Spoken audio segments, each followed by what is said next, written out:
Hey everyone, in this quick tutorial, I'll show you how to add the sound icon to your Mac's menu bar, super useful for adjusting volume or switching audio outputs on the fly.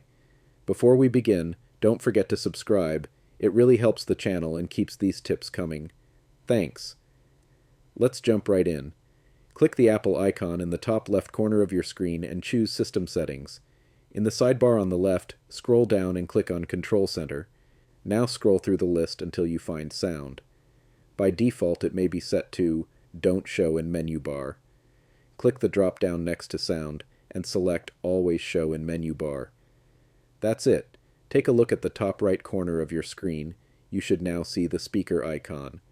Clicking it lets you quickly adjust your volume or switch between speakers, headphones, or other audio devices. Super simple. If this video helped, go ahead and like it. Drop a comment if you have any questions. And don't forget to subscribe for more easy Mac tutorials. See you in the next one.